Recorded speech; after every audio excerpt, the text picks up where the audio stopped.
Have you ever wondered what secrets lie beneath the soil of America's oldest orchards? What whispers remain trapped between the gnarled branches of century-old trees that have witnessed generations of life and death? Today, we'll uncover a story so disturbing that local authorities attempted to bury it deeper than the roots of the very trees where it all began. Before we start, please comment where you're watching from, and don't forget to subscribe. This channel needs your support to continue uncovering these hidden historical horrors that others want to keep secret. In the autumn of 1905, the small community of Elmwood Hollow in rural West Virginia awoke to news that would forever change their understanding of the land they called home. For decades, locals had whispered about the disappearance of the Blackwood sisters, Elizabeth and Margaret, who had vanished without a trace in the harsh winter of 1877. Their disappearance had become something of a local legend, with theories ranging from an elopement with traveling salesmen to a tragic accident in the nearby Monongahela River. But the truth, as is often the case, was far more disturbing than anyone could have imagined. The Blackwood family had been among the first settlers in Elmwood Hollow, arriving in 1823 from Pennsylvania with dreams of establishing a prosperous apple orchard in the fertile valley. By all accounts, they succeeded. By 1850, Blackwood orchards supplied apples to markets as far as Richmond and Philadelphia. The family patriarch, Thomas Blackwood, was known as a stern but fair businessman who built the operation into one of the most successful in the state. "Father demanded perfection in all things," wrote Elizabeth Blackwood in her journal, recovered from the family home decades after her disappearance. "The apples from our trees had to be without blemish, the workers without vice, and his daughters without sin. Any imperfection was not to be tolerated in his kingdom of perfect fruit." Thomas and his wife Constance had 3 children.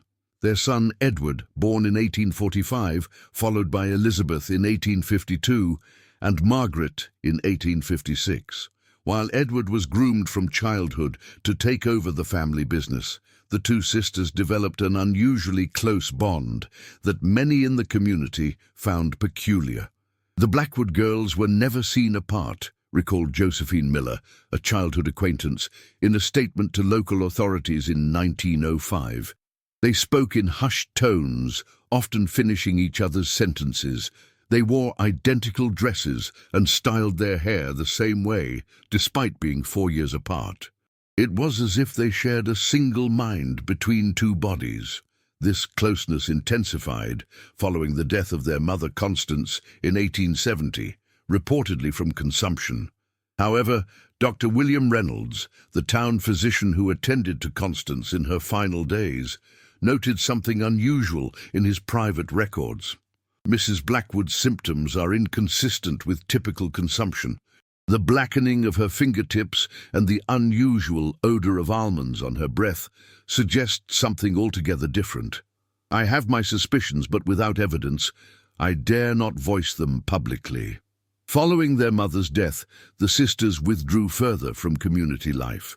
Elizabeth, then 18, took over management of the household, while Margaret, 14, assisted her in all domestic matters.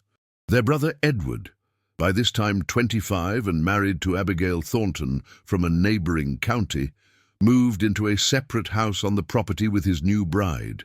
"I worry for my sisters," Edward wrote in a letter to his wife's cousin in 1873. "They have become like ghosts in the main house, rarely venturing beyond the orchard.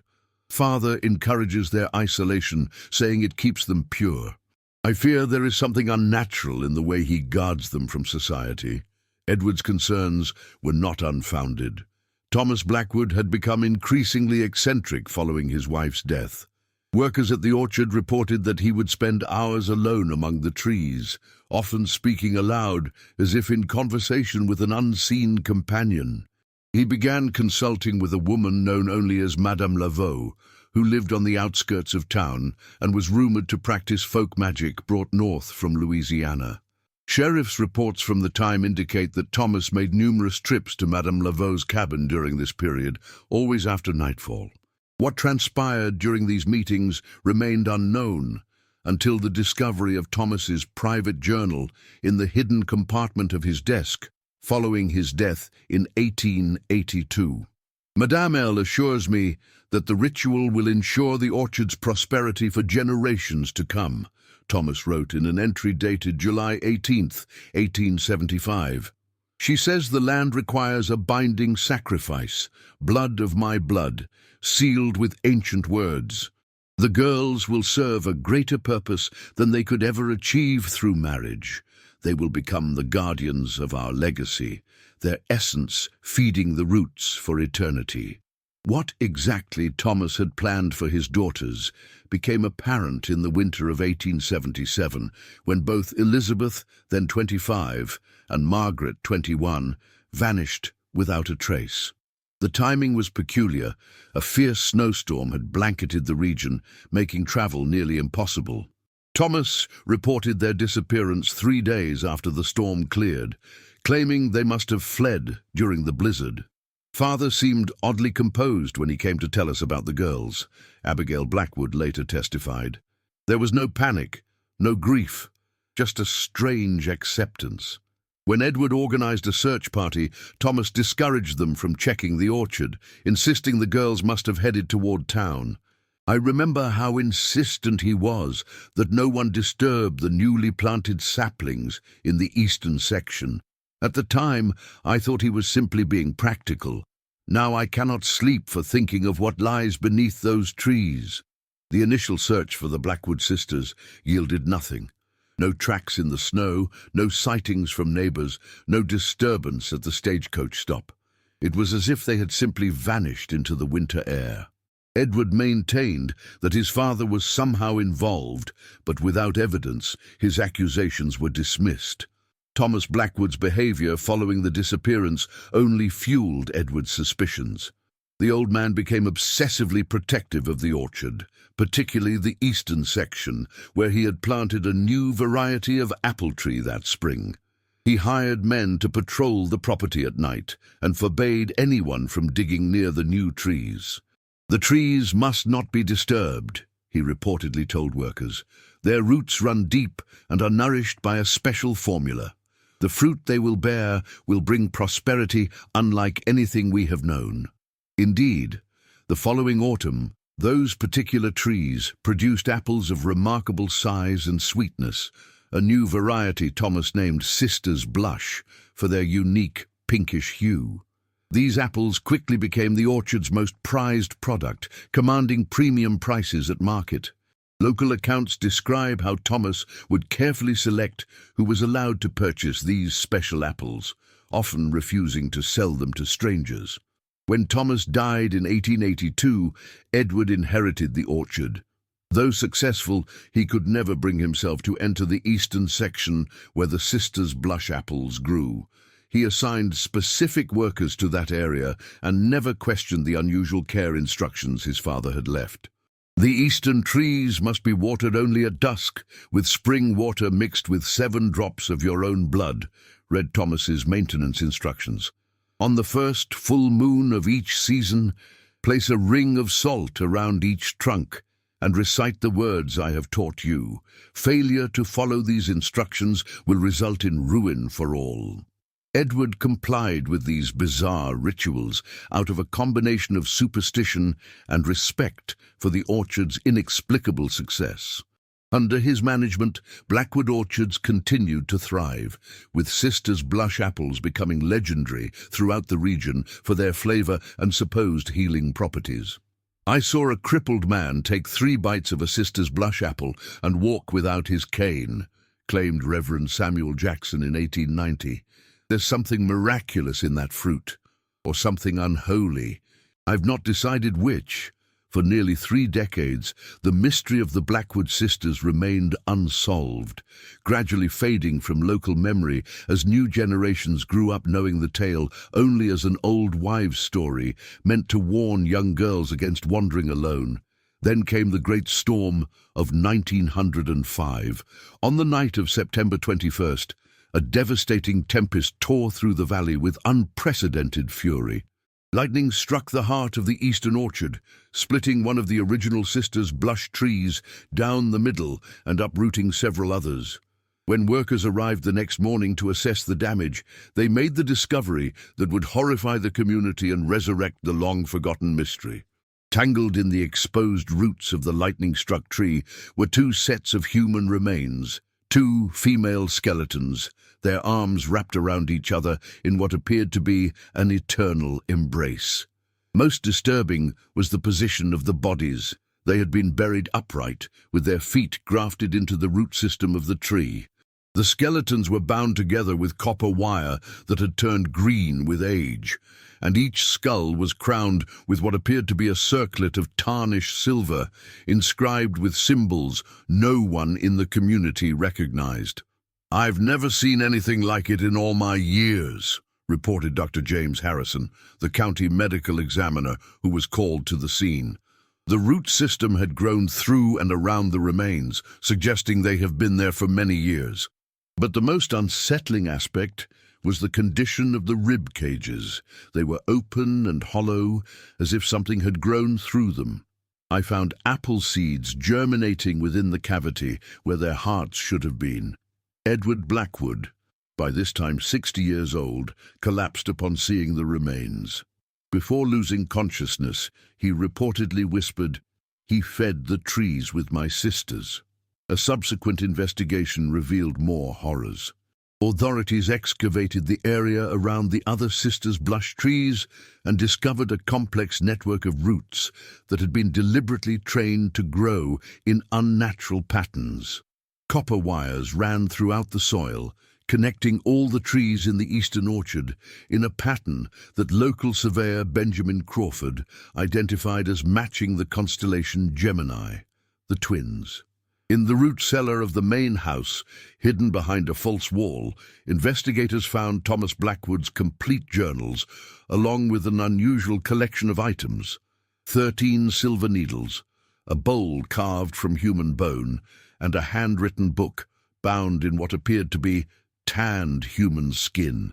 The book, written in a combination of English and symbols similar to those found on the silver circlets, detailed a ritual called the grafting. To bind human essence to living wood requires precise timing and unwavering dedication, read one passage. The subjects must be willing or made willing through the tincture of compliance. They must be positioned while still breathing, their hearts removed and replaced with the seeds of the chosen tree. The incantation must be completed before the final breath escapes their lips. Only then will the transformation be complete, human and tree becoming one immortal entity. Madame Laveau had long since passed away, but her granddaughter still lived in the same cabin at the edge of town. When questioned by authorities, she confirmed what many had already suspected. "My grandmother warned Thomas Blackwood that the ritual he sought had a price," she stated. "He wanted an orchard that would flourish beyond natural means, that would produce fruit with power beyond mere sustenance. She told him such power demands sacrifice, not of animals or trinkets, but of that which the seeker holds most precious." Thomas chose his daughters, believing their purity and the bond between them would create the strongest foundation for his unholy orchard. The investigation uncovered evidence that Thomas had been gradually poisoning his daughters with a compound derived from apple seeds and other substances that induced compliance and weakened their will. Elizabeth's recovered journal entries from the months before their disappearance showed a gradual deterioration in her handwriting and coherence. "Margaret and I dream the same dream now," she wrote in her final entry, dated January 3rd, 1877. "We stand in the eastern field, our feet in the soil, our arms around each other. Father watches from a distance as our skin hardens to bark and our hair becomes leaves. In the dream, we are not afraid. We feel our hearts pulse as one, then transform into something hard and full of potential, seeds of what we will become. When I wake, I find dirt beneath my nails and apple blossoms in Margaret's hair, though it is the dead of winter. Father brings us tea each night now, bitter and sweet at once. After we drink it, the boundaries between dream and waking blur. I fear we are becoming something other than ourselves. The community was horrified by the discoveries. The remains of Elizabeth and Margaret Blackwood were finally given a proper Christian burial in the town cemetery, though many residents reported unsettling dreams in the weeks following the funeral. Dreams of two women walking among apple trees at dusk, their forms shifting between human and arboreal, their voices whispering on the wind. Edward Blackwood, devastated by the confirmation of his worst fears, ordered the entire eastern orchard burned to the ground. Workers doused the trees with kerosene and set them ablaze on October 31st, Halloween night. Witnesses described the fire as burning with an unusual color, the flames tinged with pink rather than the typical orange. More disturbing were reports of what sounded like women's voices screaming from within the inferno.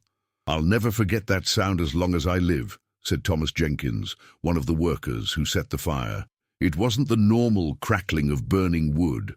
It was agonized human, and as the main tree, the one that had been struck by lightning, collapsed into the flames, I swear I saw the silhouettes of two women holding each other, dancing in the fire before they dissolved into sparks that rose up into the night sky. By morning, nothing remained of the eastern orchard but ash and charred stumps. Edward ordered the area ploughed and sown with salt, vowing that nothing would ever grow there again. He died 3 months later in his sleep, his face frozen in an expression of terror.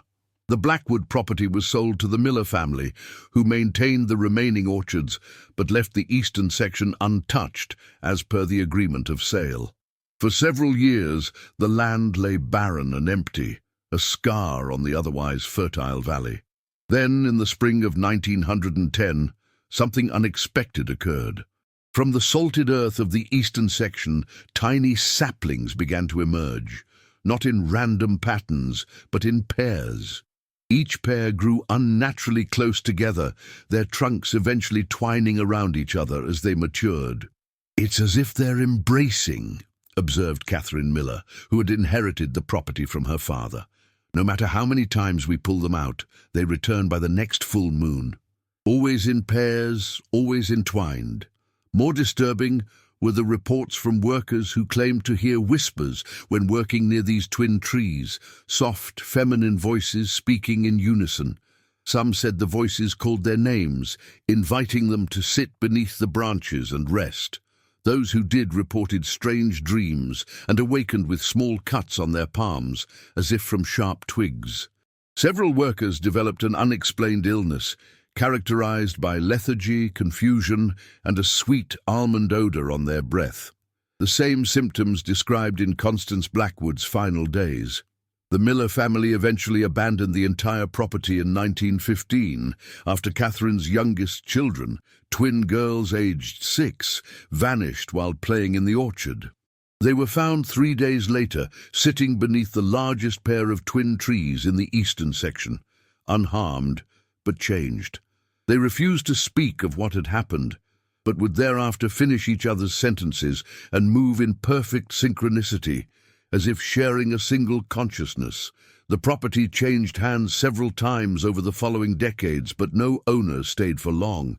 The eastern orchard continued to flourish despite all attempts to destroy it, the twin trees producing fruit of uncommon size and sweetness, apples with a distinctive pinkish blush that local folklore claimed could grant wishes, heal illness, or offer visions of the future, depending on when they were picked and consumed.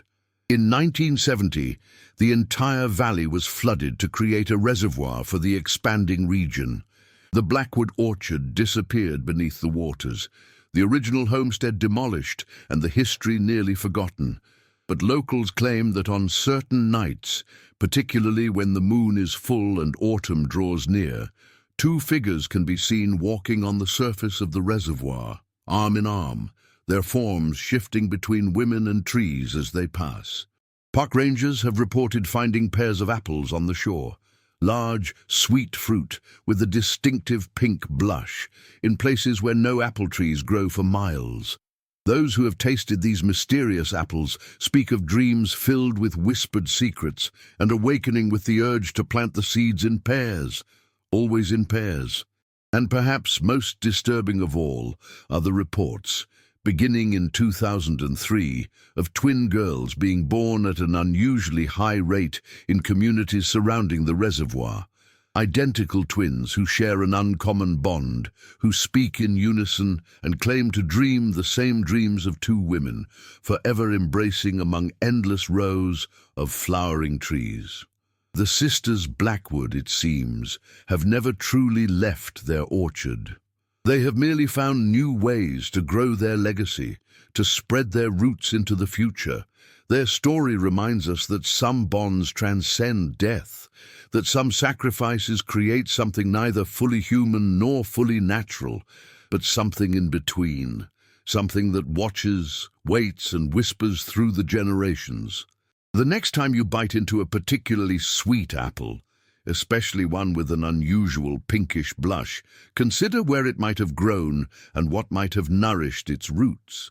Consider what ancient pact might still be in effect, paid for with the blood and bond of two sisters whose bodies became vessels for something eternal. In the end, perhaps Elizabeth's final journal entry was more prophecy than fear. We are becoming something other than ourselves. Indeed, they became something that continues to reach out from beyond death, beyond time. Something that still hungers, still grows, still seeks to graft new souls into its ever-expanding orchard. Remember, in the oldest tales, it was an apple that first tempted humanity away from innocence. What temptations might still be offered by the fruit of the Blackwood sisters? And what price will be demanded of those who accept? Only God and Jesus Christ can protect us from such ancient evils that lurk in the fertile soil of America's forgotten histories. May His light guide us away from the shadows where such secrets grow. But the question remains, as persistent as saplings emerging from salted earth, if the sisters were found in 1905, why do their whispers still echo across the reservoir today? Why do those twin saplings continue to emerge no matter how many times they're cut down? And why, in recent years, have there been reports of young women throughout West Virginia experiencing identical dreams of two figures beckoning from an orchard beneath the water, promising power and immortality to those willing to embrace and become something other? The mystery of the Blackwood sisters may have been partially solved when their remains were discovered, but the horror they embodied and continue to embody remains very much alive, spreading its roots through time into our modern world, waiting for those willing to be grafted into something greater and more terrible than themselves. While the official investigation into the Blackwood sisters' deaths concluded in 1905, a series of disturbing events over the following decades suggests their story did not end with the discovery of their remains. County records reveal that despite Edward Blackwood's efforts to destroy the eastern orchard, subsequent owners of the property reported strange phenomena that followed a consistent pattern, phenomena that continue to this day. In 1921, Harold Pierce purchased the former Blackwood property at a fraction of its value after the Miller family abandoned it. A skeptic and man of science who dismissed the local legends as superstition, Pierce was determined to restore the once prosperous orchard to its former glory. These rural communities thrive on ghost stories and old wives' tales, Pierce wrote to his brother in Boston. I've acquired prime agricultural land at an exceptional price, due to nothing more than peasant fears. Within 5 years, I shall make this the most productive orchard in the state, eastern section included. Pierce hired botanists from West Virginia University to analyze the soil in the eastern section, which had stubbornly resisted all attempts to clear it of the twin saplings. The scientists were puzzled by their findings. The soil composition in the eastern section defies conventional agricultural understanding, wrote Dr. Alan Fleming in his report. Despite records indicating the area was repeatedly salted and burned, it shows remarkably high fertility. More curious, is the presence of an unidentified organic compound that appears to have properties similar to both plant hormones and human growth factors. Without more sophisticated equipment, we cannot determine its exact nature. Pierce dismissed the findings and ordered the eastern section cleared once more, this time using newly available tractors to pull the twin trees out by their roots. Workers reported that the machinery repeatedly malfunctioned when approaching the trees, and several men refused to operate the tractors after experiencing what they described as voices in their heads, urging them to leave the trees undisturbed. Undeterred, Pierce hired new workers from outside the region and personally supervised the clearing operation. On May 15, 1922, exactly 45 years after the disappearance of the Blackwood sisters, Pierce succeeded in uprooting the largest pair of twin trees. Witnesses reported that as the roots tore free from the soil, a sound like women screaming echoed across the valley, though no one could determine its source. That night, Pierce's wife Evelyn reported being awakened by what she initially thought was her husband weeping. When she turned on the lamp, she found him standing at the bedroom window, staring out toward the eastern orchard. According to her statement to police, his eyes were open but unseeing, and tears of what appeared to be pink-tinged fluid ran down his cheeks. "They're calling me," he reportedly told her in a voice unlike his own. "The sisters need new vessels. They're incomplete. The circle must be closed." Before Evelyn could respond, Pierce walked out of the bedroom. She followed him to the edge of the eastern orchard, where he stood before the hole left by the uprooted twin trees. Evelyn reported that as she approached, she saw something rising from the exposed earth, not smoke or mist, but what appeared to be two translucent female figures, their bodies partially formed from twisted branches and their hair flowing like leaves in a breeze. They reached toward Pierce, with arms that seemed to elongate unnaturally. Harold was moving toward them as if in a trance, Evelyn later testified. "I called to him, but it was as if he couldn't hear me. When I tried to physically stop him, I felt a sudden pain in my palm, like a thorn had pierced it, and fell back. By the time I regained my footing, Harold was standing in the hole where the trees had been, and the figures, they were embracing him from either side. Then they began to sink, pulling him down into the earth. The last thing I saw before running for help was my husband's face. He was smiling as the soil closed over his head." By the time Evelyn returned with workers, there was no sign of Pierce. The hole where the trees had been was now filled with fresh soil, as if recently tampered. Despite extensive excavation efforts, no trace of Harold Pierce was ever found. Most disturbing of all was what emerged from that spot 3 days later. A single sapling that rapidly grew into a unique tree, unlike any previously seen on the property. Instead of two trunks twined together, this new growth had 3 intertwined stems that workers described as writhing together like snakes. The tree matured at an impossible rate, reaching full growth within a month and producing fruit by autumn. The apples from this 3-stemmed tree were different from the sisters' blush variety, larger, with a flesh that was marbled pink and white.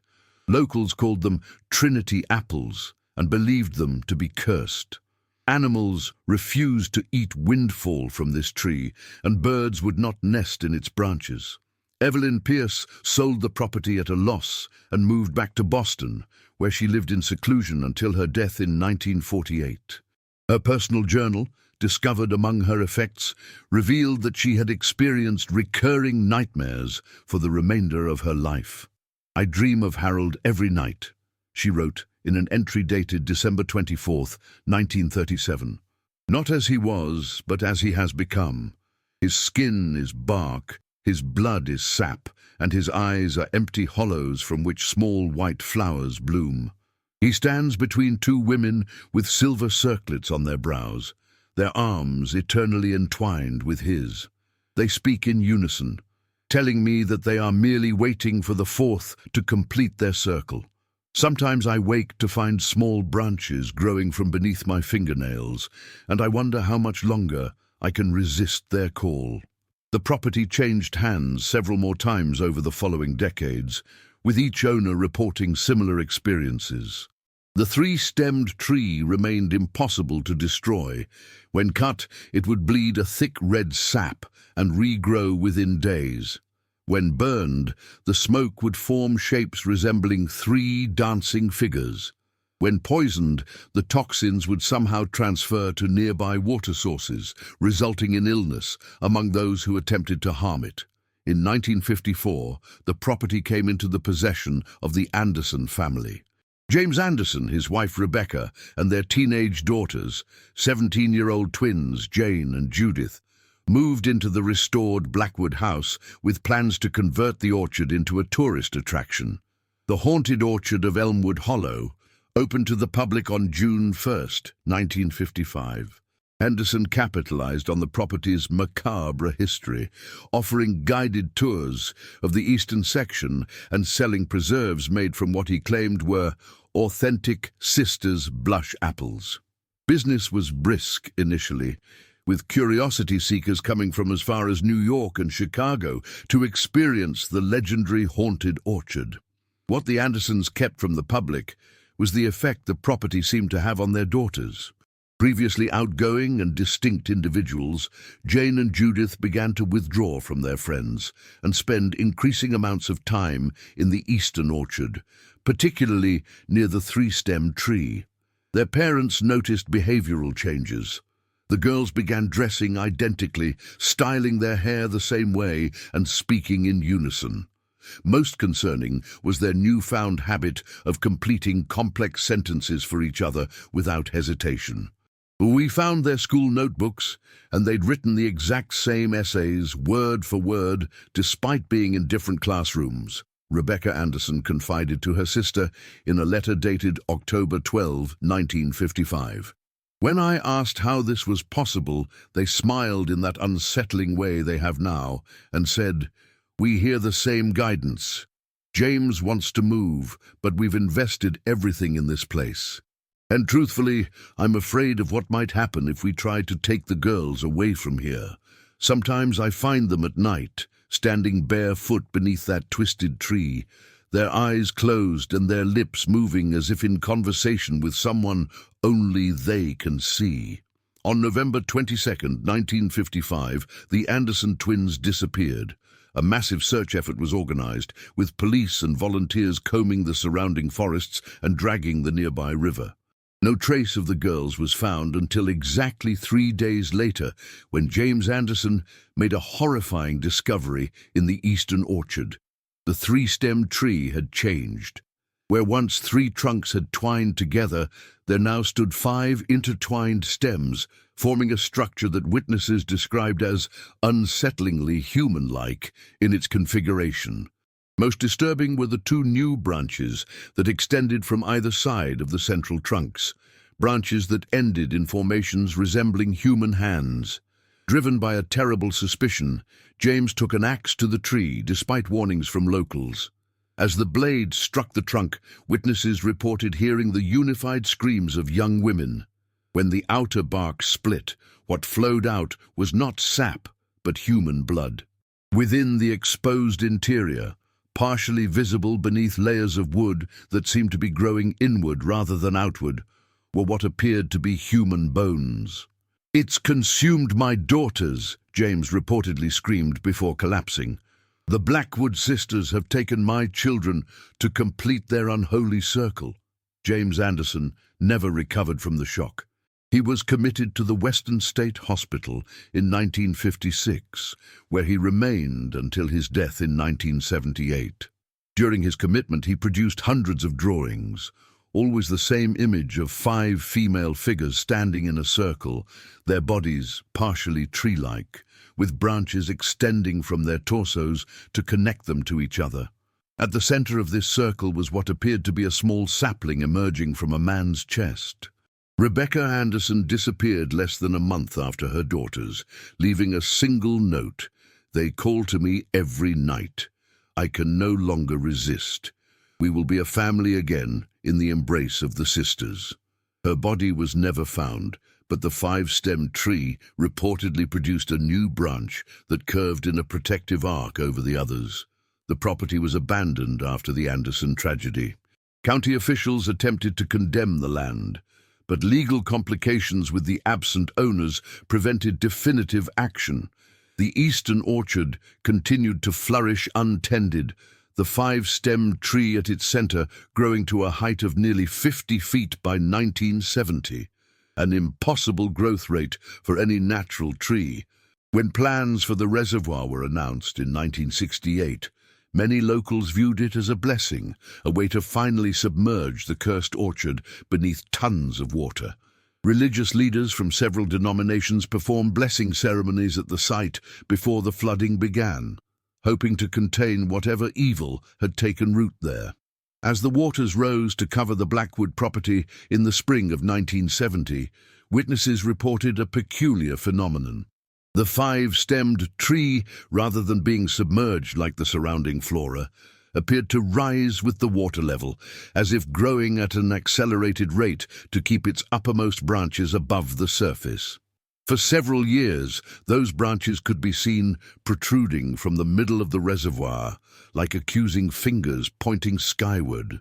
Efforts to remove them were abandoned after 3 separate accidents resulted in the deaths of work crews, each incident involving equipment failures that sent men into the water, where their bodies were never recovered despite extensive search efforts. By 1975, the branches were no longer visible, having apparently succumbed to the elements or finally sunk beneath the surface. Local authorities considered the matter closed, and the legend of the Blackwood sisters gradually faded from public discourse, surviving only in academic journals and local ghost stories. Then, in 1997, drought conditions caused the reservoir's water level to drop dramatically, exposing portions of the former Blackwood property for the first time in nearly 3 decades. Park Ranger David Martinez was the first to notice what appeared to be unusual vegetation emerging from the cracked mud of the exposed lakebed. "It wasn't like anything I'd ever seen," Martinez stated in his official report. "Saplings were pushing up through the mud at an invisible rate. You could actually see them growing, and they were emerging in a perfect circle, approximately 30 feet in diameter. By the end of the first day, they were already 3 feet tall." Concerned by this abnormal growth pattern, Martinez contacted botanical experts from the university. Before they could arrive to investigate, heavy rains returned the reservoir to its normal levels, submerging the emerging circle of trees once more. But something had changed beneath the waters. Fishermen reported seeing shadowy figures moving beneath the surface in the center of the reservoir, not like fish or swimmers, but like women dancing in a slow circle, their hair flowing upward like underwater plants. Electronic fish finders malfunctioned in that area, and several boats reported unexplained engine failures when passing over the submerged Blackwood property. Most disturbing were the reports of unusual apple trees beginning to appear along the shoreline of the reservoir, trees that grew in pairs with trunks twined together. The fruit from these trees was said to be exceptionally sweet, with a distinctive pinkish blush. Rangers routinely removed these trees, only to find new ones emerging within days. In 2003, the phenomenon expanded beyond the immediate vicinity of the reservoir. Farmers in 3 surrounding counties reported finding paired saplings in their fields, always 2 trunks growing unnaturally close together. Those who left the saplings undisturbed found that they matured rapidly, producing the distinctive pink-tinged apples within a single season. Consumption of these apples was linked to a series of unusual events. Women who ate them reported vivid dreams of 2 sisters walking among apple trees, whispering secrets about fertility and offering to bless their wombs in exchange for a simple promise that any twin daughters born would be brought to the shore of the reservoir on their 16th birthday. Between 2003 and 2008, the birth rate of identical twin girls in the 5 counties surrounding the reservoir increased by 400%, according to hospital records. Doctors were unable to explain this statistical anomaly, though several noted that many of the mothers had reported consuming local apples during their first trimester. As these twins reached adolescence, a new pattern emerged. Parents reported that previously distinct daughters began to exhibit synchronized behaviors around puberty. Many developed an inexplicable fascination with apples and orchards. School counselors noted an unusual number of identical artwork and essays produced by separate twin sisters, often featuring themes of transformation, eternal bonds, and human tree hybrids. In 2019, the first set of these reservoir twins reached their 16th birthday. Melissa and Michelle Carpenter disappeared from their home in Grantsville on the night of April 21st, exactly 142 years after the Blackwood sisters vanished. Despite an extensive search and national media coverage, no trace of the girls has been found. 6 months after their disappearance, unusual trees began appearing along the shoreline of the reservoir, not the familiar paired trunks, but formations of 7 stems twined together in a pattern that botanists have been unable to classify within any known species. The fruit from these 7-stemmed trees has not been officially studied, as samples seem to decay rapidly when removed from the vicinity of the reservoir. Local residents, however, report that these new apples have unusual properties. Unlike the pink-blushed sisters blush variety, these fruits are described as having a deep crimson flesh marbled with gold. Those who have tasted them speak of experiencing visions, not just of the Blackwood sisters, but of all who have joined their circle over the generations. These visions reportedly reveal the true nature of the ritual begun by Thomas Blackwood and Madame Laveau all those years ago. It wasn't just about making the orchard prosper, claimed Walter Reynolds, a local man who admitted to eating one of the new apples in 2020. It was about creating something new, a hybrid consciousness that exists between human and tree, between life and death. The sisters were just the beginning. Each new addition strengthens the circle. They're patient, they're eternal, and they're waiting for enough vessels to complete whatever they're becoming. Reynolds died 3 weeks after giving this statement, reportedly from heart failure.